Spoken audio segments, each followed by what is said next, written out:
नमस्कार, मैं Amarendra Tiwari all time public India पर आप सभी का स्वागत करता हूं। दोस्तों, आज हमारे साथ जुड़ रहे हैं झारखंड में विकास, नौकरी, रोजगार और जो सबसे बड़े मुद्दे इस वक्त के उद्योग नीति। क्योंकि उद्योग नीति के सहारे ही झारखंड सरकार ने एक बार फिर से कहा है कि 5 लाख रोजगार जो है वो उपलब्ध कराया जाएगा। तो बीटर ट्रूथ नाम का चैनल चलाते हैं यूट्यूब पर, काफी पॉपुलर हैं। हमारे साथ बातचीत करने के लिए सुशांत कुमार जी। सुशांत जी, बहुत बहुत स्वागत है ऑल टाइम पब्लिक इंडिया पर आपका। जी बहुत बहुत धन्यवाद आपका भी।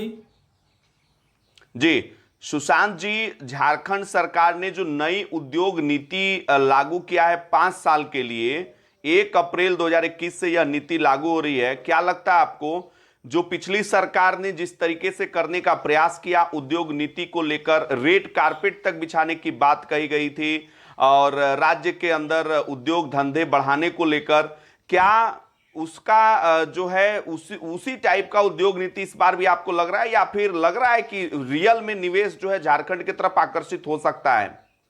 देखिए, इसमें जो उद्योग नीति घोषित की गई है झारखंड के मुख्यमंत्री हेमंत सोरेन की सरकार के द्वारा, तो जी। इसमें इस बार वाली जो उद्योग नीति है, उस उद्योग नीति में यह घोषणा किया गया है कि 5 लाख रोजगार देंगे। मतलब 1 लाख इन्वेस्टमेंट होगा, 1 लाख करोड़ का इन्वेस्टमेंट होगा और 5 लाख तक के लोगों को रोजगार मिलेगा। और ये जो है, ये सिर्फ उद्योग नीति नहीं है, ये है उद्योग के साथ साथ निवेश की नीति, है ना। मतलब आप इंडस्ट्रियल पॉलिसी और इन्वेस्टमेंट दोनों, तो सरकार को सिर्फ नीति, जिस तरह का ये नीति लाई गई है सुनने में तो अच्छा लगता है, लेकिन सरकार को और भी स्टेप्स लेने होंगे जिससे झारखंड में उद्योग आए। क्योंकि जो कंपनियां कोई भी कंपनियां अपनी उद्योग लगाती है तो वो 40 वर्ष 30 वर्ष देख के लगाती है फ्यूचर का। तो इसमें बहुत सारे और भी चीज करने होंगे झारखंड सरकार को। अच्छा, आप ये जो उद्योग नीति है, आपको लगता है कि ये रोजगार से जुड़ पाएगा? जिस तरीके से झारखंड सरकार ने पहले ही कहा है कि निजी क्षेत्रों में स्थानीय को आरक्षण देने का प्रयास करेंगे। अभी हालांकि रोजगार को लेकर जो नियोजन नीति आने वाली है उस पर सभी की निगाहें हैं, क्योंकि विज्ञापन को लेकर तो कहा गया है कि एक महीने में सारी विसंगतियां दूर कर लिया जाए। आपको लगता है कि जो उद्योग नीति है, वो जो ये स्थानीय को जो आरक्षण की बात कर रहे हैं, तो उससे जो है यहाँ पर उद्योग में निवेश होगा, या फिर जो उद्योगपति हैं वो थोड़ा हिचकिचाएंगे? देखिए, झारखंड ही नहीं, दुनिया में कोई भी स्टेट हो, भारत के जो भी स्टेट हो या कोई भी देश हो, तो वो सभी लोगों को सरकारी रोजगार नहीं दे सकता, गवर्नमेंट जॉब नहीं दे सकता। हालांकि मैं ये कतई नहीं कहता कि झारखंड सरकार को लोगों को रोजगार नहीं देना चाहिए, सरकारी जो पद रिक्त हैं उसको भरना चाहिए और ये भारत सरकार को भी करना चाहिए।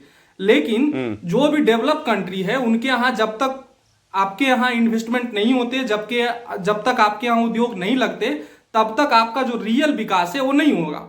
उसके पीछे भी कारण से, जैसे कि कोई प्राइवेट कंपनी आपके यहाँ आती है, तो मान लीजिए वो 10,000 करोड़ का इन्वेस्टमेंट करती है आपके एरिया में, तो उस जगह का जमीन का कीमत बढ़ेगा, साथ ही साथ ट्रांसपोर्टेशन का बिजनेस होगा, जो लोग यातायात के साधनों से जुड़े हैं उनका उद्योग चमकेगा, साथ ही साथ दुकानें खुलेगी और स्कूल्स आएंगे। मतलब ये पूरा डेवलपमेंट होता है। बट अगर गवर्नमेंट जॉब आप देते हैं तो सिर्फ एक घर में एक आदमी को, एक फैमिली को उससे बेनिफिट होता है। लेकिन सरकार को गवर्नमेंट जॉब देना ही चाहिए और जो रिक्त पद है उसको भरना ही चाहिए। साथ ही साथ उद्योग नीति, जो उद्योग लाना है, इन्वेस्टमेंट लाना है, उसके लिए भी प्रयास किए जाने चाहिए। लेकिन सिर्फ एक उद्योग नीति ये कतई साबित नहीं कर सकता कि 5 लाख रोजगार लोगों को मिल जाएगा। देखने में तो ये अच्छा लगता है, लेकिन कोई भी उद्योग या उद्योग नीति बोलिए, इसके साथ साथ बहुत सारे चीजें जुड़ी होती है। जैसे कि आपने रिजर्वेशन का मुद्दा उठाया कि स्थानीय को 75% रिजर्वेशन देते हैं, मतलब दे देगा झारखंड सरकार। झारखंड सरकार ने ऐसी घोषणा कर रखा है। तो कोई भी कंपनी आती है तो वो स्किल्ड लेबर है ना, प्राइवेट कंपनी आती है अपना मुनाफा कमाने के लिए।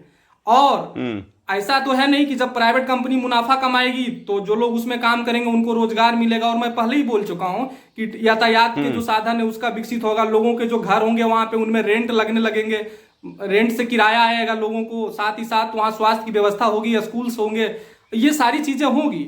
लेकिन जो अस्किल्ड लेबर है, जब कंपनियां आएगी तो उनको अस्किल्ड लेबर चाहिए। और आप क्या करते हैं कि बोल दीजिएगा कि हमको 75%, 75% स्थानीय को ही लेना है ना। तो कंपनियों को कहीं ना कहीं स्किल्ड लेबर खोजने में दिक्कत आएगी। साथ ही साथ जब स्किल्ड लेबर खोजने में दिक्कत आएगी तो कंपनी क्या करेगी? कंपनी सब सोच के आती है, कंपनी सिर्फ अभी सोच के अपना दांव नहीं लगाती है। कंपनी 1,000 करोड़, 10,000 करोड़, 20,000 करोड़ का इन्वेस्टमेंट करती है तो कंपनी आने वाले 20 साल 30 सालों के लिए सोचती है।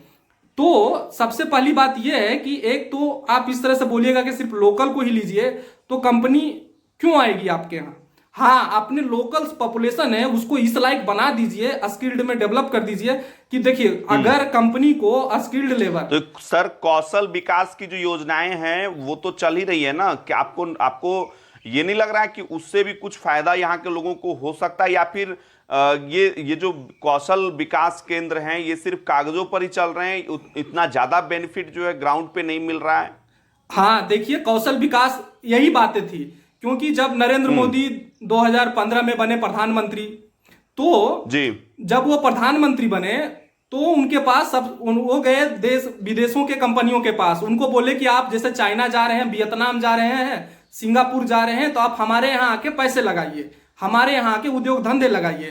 तो कंपनियों ने बोला कि आपके यहाँ तो सबसे बड़ी समस्या है कि स्किल्ड लेबर ही नहीं है ना, लोग स्किल्ड ही नहीं है जो हमारे कंपनी में काम कर सके। और चाइना इसलिए बड़ा बना, चाइना इसलिए विकास किया, चाइना के पास इसलिए महारत आई क्योंकि चाइना ने अपने लोगों को स्किल्स दिए, और स्किल्स के कारण क्या हुआ, कंपनियों को स्किल्ड लेबर मिले और चीप दामों में मिले, कम दामों में मिले, तो कंपनियों ने आके वहां इन्वेस्टमेंट किया। तो जब नरेंद्र मोदी के पास ये समस्या कंपनियों ने गिनाई तो नरेंद्र मोदी ने, देश के प्रधानमंत्री ने योजना चालू किया कौशल विकास। लेकिन इस कौशल विकास योजना का कितना इंपैक्ट हुआ ये अलग डिबेट है कि किस तरह से ये कागजों में ही है कि रियल में भी कुछ इससे हुआ, अभी तक तो ऐसा कुछ दिखता नहीं है। तो इस पे भी एक डिबेट होनी चाहिए और सरकार को जरूर इस पे जाके रिविजिट करना चाहिए कि क्या ये जो प्रोग्राम लॉन्च किए गए इसके कितने फायदे हुए। अच्छा, ये जो 1,00,000 करोड़ की निवेश की बात कही जा रही है, 1,00,000 करोड़ रुपए के निवेश की जो बात कही जा रही है, आपके हिसाब से क्या क्या स्टेप सरकार को लेने चाहिए ताकि ये जो निवेश है वो आए राज्य में, न कि सिर्फ हम घोषणा कर दिए और 5 लाख रोजगार को लेकर एक फिर सपना दिखा दिए, कुछ इस तरह की चीजें हो जाएं? आपको लगता है कि ये जो निवेश है अभी की फिलहाल जो उद्योग नीति की पॉलिसी झारखंड सरकार ने बनाई है, उस पॉलिसी पर ये निवेश राज्य के अंदर आएगा और राज्य के मतलब राज्य के बहुमुखी विकास को आगे बढ़ाएगा? आपको लग रहा है ये उद्योग नीति के सहारे? देखिए, जो ये उद्योग नीति घोषित की गई है इसमें सरकार ने कुछ चीजें बोली है, पहले देखना होगा कि इस उद्योग नीति में सरकार ने बोला क्या क्या है। सरकार का जो अच्छा स्टेप्स है वो सरकार बोला है कि जो हमारे हिस्से की जीएसटी होगी, मतलब जो टैक्स लगेगा वो हम वापस कर देंगे कंपनियों को। साथ ही साथ कंपनियों को जो लाइसेंस हो गया और भी निबंधन और भी बहुत सारी चीजें के लिए जो सरकार टैक्स लेती है वो भी हम फ्री कर देंगे। ये बातें और भी कुछ चीजें हैं, तो ये बातें सरकार के द्वारा बोली गई। लेकिन मैं फिर बोलता हूं कि सरकार को इसके साथ साथ और भी बहुत सारे स्टेप्स लेने होंगे। सबसे बड़ी इसमें बाधा है कि कोई भी कंपनी आके आपके यहाँ बड़ा कंपनियां के रोजगार लगाए। इसमें सरकार ने एक जो स्टेप्स लिया है 75% स्थानीयों की नौकरी को, मतलब वो स्थानीय ही उसमें रहेंगे, कहीं ना कहीं ये वाला इंपैक्ट करेगा कंपनियों को और कंपनी आने में थोड़ा हिचकिचाएगी। क्योंकि जब तक कंपनियों को ये नहीं रहेगा कि जो हमारा लेबर फोर्स है वो चीप दामों में मिले, कम दामों में मिले, जो कि है, ऐसा नहीं कि झारखंड में लेबर कॉस्ट बहुत ज्यादा है और वो है भारत में 20,000 15,000 में तक में इंजीनियर खटते हैं, काम करते हैं, तो वो तो मिल सकता है, लेकिन चीप तो चल जाएगा। लेकिन वही है कि सिर्फ स्थानीयों को ही लेंगे तो कंपनी स्किल्ड लेबर खोजती है, हर एक कंपनी, ये एप्पल हो जाए चाहे सैमसंग हो जाए, जो भी कंपनियां, बड़ी बड़ी कंपनियां। मतलब इसमें जो उद्योग नीति है, इसमें जो जिन सेक्टर्स पे ज्यादा फोकस करने की बात कही गई, इसमें ऑटोमोबाइल सेक्टर्स हैं, इसमें आपका जो है टेक्सटाइल सेक्टर्स है, उसके अलावा इलेक्ट्रॉनिक्स पार्ट्स के प्रोडक्शन का सेक्टर है, इलेक्ट्रिक गाड़ियों का भी मार्केट आने वाले दिनों में खुलेगा। आपको लगता है कि कहीं ना कहीं ग्रामीण इलाकों में जो है, अगर ये कंपनियां, जैसे कि झारखंड में बहुत सारा एरिया जो है आप जानते हैं कि वनवासी क्षेत्र है, तो कहीं ना कहीं विकास जो है ग्रामीण इलाकों तक नहीं पहुंच पाएगा। फिर वही चीजें होंगी जैसे कि आप देखें कि एक शहर, अगर टाटा की बात कर लें या फिर बड़ी बड़ी कंपनियों की बात कर लें, एक शहर के रूप में ही जो है वो जाना जाने लगा है। फिर या बोकारो स्टील सिटी की बात कर लें आप, कोई भी बड़े जगह की, ग्रामीण क्षेत्रों तक पहुंचने की क्या योजनाएं सरकार को करनी चाहिए?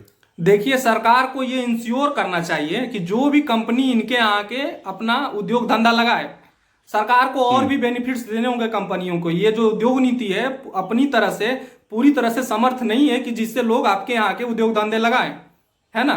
सरकार को ये इंश्योर करना चाहिए जो भी बेनिफिट हो कंपनियों को दिया जाए। साथ ही साथ जिन इलाकों में विकास नहीं हुआ है, जिन इलाकों में जैसे ग्रामीण इलाके हो गए, जो इलाके छूट गए हैं विकास के मुख्य धारा से, उन इलाकों में इन कंपनियों को जाने के लिए बोला जाए और जो भी बेनिफिट इन कंपनियों को उसके लिए देना हो सरकार दे। आप 5 साल के लिए टैक्स फ्री कर दीजिए, आप कंपनियों को बोलिए कि जो जमीन है उसका कीमत हम दे देंगे या हम वो उपलब्ध करा देंगे। ग्रामीण इलाकों में जाइए जहां विकास नहीं हुआ है, क्योंकि मैं पहले ही बोल चुका हूं कि अगर ग्रामीण इलाकों में ये कंपनियां लगेगी तो बहुत सारे चीज इसके साथ जुड़े होंगे। जैसे कि मैं बोला कि लोगों के जो घर हैं उसमें रेंट लगने लगेंगे, यातायात के साधनों का विकास होगा, साथ ही साथ वहां पे दुकानें खुलेगी, दुकान जो खोलेंगे उनका विकास होगा, जमीनों के दाम बढ़ेंगे, साथ ही साथ लोगों को स्वास्थ्य, स्कूल, जब लोग आएंगे 10-20 हजार लोग बाहर से आके आपके यहाँ रहेंगे तो ऑब्वियसली ये सारी चीजें भी खुलेगी, तभी डेवलपमेंट होगा। तो सरकार को ये इंश्योर करना चाहिए कि आपको ग्रामीण इलाकों में जाना होगा, जिन इलाकों में विकास नहीं हुआ है उन इलाकों में ये उद्योग धंधे लगे, ना कि फिर जैसा टाटा हो गया, जमशेदपुर हो गया, इस इलाकों में लगा दीजिए। चलिए, बहुत बहुत शुक्रिया सर। आप और आपका जो चैनल है बीटर ट्रूथ, तो ये बीटर ट्रूथ जो है वो है क्या एक्चुअल में? मैं अपने दर्शकों के लिए भी जरा आपसे पूछ। सर, ये जो मैं चैनल बनाया, इस चैनल में मेरा एक ही व्यूज है कि मैं लोगों को, देखिए बहुत सारे चीजें होती है जो हमारे नेशनल मीडिया इसको कवर नहीं कर पाती है, क्योंकि हमारे नेशनल मीडिया के कुछ अपने इंटरेस्ट होते हैं। देखिए, आप अगर आज उठा के देखिए जो हमारे रियल में नेशनल मीडियाज हैं उसमें बहुत सारे चैनल टिल्ट होते हैं, या तो सरकार के तरफ होते हैं या सरकार से इधर होते हैं, समझ ही सकते हैं आप, विपक्ष वाले लोगों को सपोर्ट करते हैं। तो मैं कोशिश करता हूं कि जो टॉपिक कोई कवर नहीं करता हो, नेशनल मीडिया वही टॉपिक कवर करेगी जिनमें उनको टीआरपी मिलेगा, ज्यादा से ज्यादा व्यूज आएंगे। तो जो टॉपिक छूट जाते हैं बट वो नेशनल इंटरेस्ट में है, मैं उस टॉपिकों को कवर करने की कोशिश करता हूं अपनी तरफ से। चलिए, बहुत बहुत शुक्रिया सुशांत जी बात करने के लिए। फिर हम आपसे जो है अलग दिन किसी और मुद्दे पर भी बातचीत करेंगे। बहुत बहुत धन्यवाद आपका। बहुत बहुत धन्यवाद कि आपने हमें इस तरह का प्लेटफॉर्म दिया अपनी बातों को रखने के लिए और लोगों को समझाने के लिए। जी, बहुत बहुत शुक्रिया, धन्यवाद।